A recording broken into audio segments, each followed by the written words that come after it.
Hello everyone, welcome to coding for dev. तो आज की वीडियो में आपको बताऊंगा स्टेट मैनेजमेंट लाइब्रेरी, जिसमें कंपैरिजन और सिलेक्शन के बारे में डिटेल में एक्सप्लेन करूंगा। तो हमको स्टेट मैनेजमेंट लाइब्रेरी चाहिए ही क्यों, जब रिएक्ट ऑफ में इनबिल्ट टूल है, हमारा यूवी स्टेट है, यूव रिड्यूसर है, कंटेक्स्ट एपीआई है, जिसमें हम लोकल और शेयर्ड स्टेट बना सकते हैं। लेकिन हमको जरूरत क्या है, जब हमारे को ग्लोबल स्टेट बनानी रही डिफरेंट कंपोनेंट के लिए, जब हमको प्रिडिक्टेबल स्टेट ट्रांजिशन करना रहेगा एक्शन के साथ, हमको डील करना रहे complex state logic, async flow और लार्ज स्केलेबल ऐप के लिए, इसके लिए हमको स्टेट मैनेजमेंट लाइब्रेरी की जरूरत पड़ती है। ओके, तो जो कोर स्ट्रेटजीज क्या क्या है स्टेट को मैनेज करने के लिए, तो मैं आपको डिटेल में एक्सप्लेन करता हूँ कैटेगरी वाइज। ओके, हम इसमें अंडरस्टैंड करते हैं कि वेयर और व्हाट काइंड ऑफ स्टेट हमको हेल्प करती है लाइब्रेरी को चॉइस करने में। जैसे लोकल, अगर हमको लोकल करना है तो हम कंपोनेंट स्पेसिफिक स्टेट बनाएंगे, जैसे फॉर्म इनपुट टॉगल यूआई। हमको ग्लोबल करना है तो हम शेयर्ड अक्रॉस मल्टीपल कंपोनेंट बनाएंगे, जैसे oath your, theme card, item. इनके लिए जब हमको सर्वर और रिमोट बनाना है तो वो कहाँ से आएगी, वो एपीआई से आएगी, बैकएंड से आएगी, वो फेच करेगी डाटा रियल टाइम अपडेट्स के लिए। जो डिराइव्ड और कंप्यूटेड आएगी वो कैलकुलेट करेगी अदर स्टेट से, जैसे फिल्टर लिस्ट, सब टोटल, इनमें से कैलकुलेट करेगी। तो जो पॉपुलर स्टेट मैनेजमेंट लाइब्रेरी से वो मैं आपको बताता हूँ।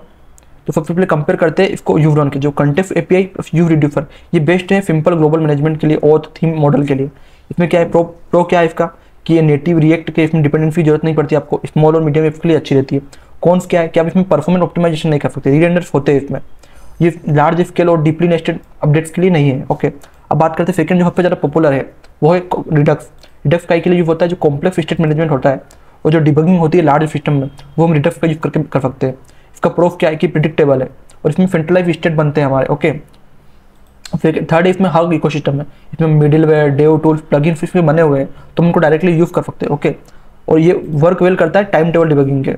इसमें अलग अलग इसकी जो एक्सटेंशन रहते हैं, जिससे आप डायरेक्टली देख सकते हो कि हमारे कितने कंपोनेंट बने, किसका डाटा कहाँ से पास हो रहा है, हम उसके विजुअलाइज कर सकते हैं। ओके, हमारे कंपोनेंट्स को कौन क्या है, किसका सेटअप बहुत ज़्यादा डिफिकल्ट है, और इसमें हमको रिडक्स टूल किट से पहले सेटअप बहुत डिफिकल्ट हुआ करता था, लेकिन अब इसमें एक और नया टूल आ गया रिडक्स टूल किट, तो उसका यूज़ करके बहुत ज़्यादा फास्ट हो गया है। ओके, और इसमें हम हमको लगता है कि हम ओवरकिल कर रहे हैं स्मॉल एप्स के लिए। जब हम स्मॉल एप्स बनाएंगे तो जितना हमारे स्मॉल एप्स बनने में टाइम लगेगा उतना तुमको रिडक्स को सेटअप करने में टाइम लगेगा, तो स्मॉल एप्स के लिए यूज़ नहीं करते। जब हम एक लार्ज एप्स बनाते उसके लिए हम रिडक्स का यूज़ करते हैं। ओके, अब बात करते हैं रिडक्स टूल किट के बारे में। तो रिडक्स टूल किट है मॉडर्न रिडक्स बेस्ड ऐप है। ओके, तो एक रिडक्स है, उस पर एक लाइब्रेरी बनी है हमारी रिडक्स टूल किट, तुम इसका यूज़ कर सकते हैं। इसका क्या है, प्रो क्या है, सिंपल करती है रिडक्स को, और उसमें लेस बॉयलरप्लेट रहता है।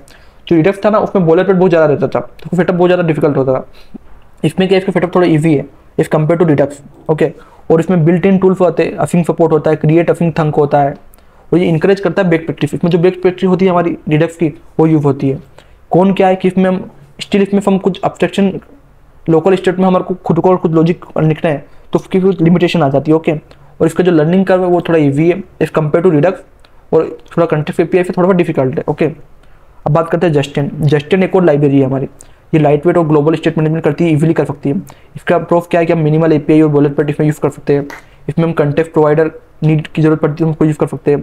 इसमें ये वर्क कर सकती है रिएक्ट सर्वर कंपोनेंट के साथ। ओके, कौन क्या है कि थोड़ी लेस ओपिनियटेड है, तो इसका जो स्ट्रक्चर है रिस्पॉन्सिबिलिटी आप पे डिपेंड करता है, आपके हिसाब से डिसाइड करना पड़ेगा, और ये स्मॉल कम्युनिटी इसकी रिडक्स के कंपेयर में। ओके, अब बात करते हैं रिकॉइल। रिकॉइल एक और है जो ऐप और हाईली डायनामिक डाटा के लिए बहुत ज़्यादा, रिलेशनशिप के लिए बहुत ज़्यादा अच्छा है, इसका हम यूज़ करते हैं।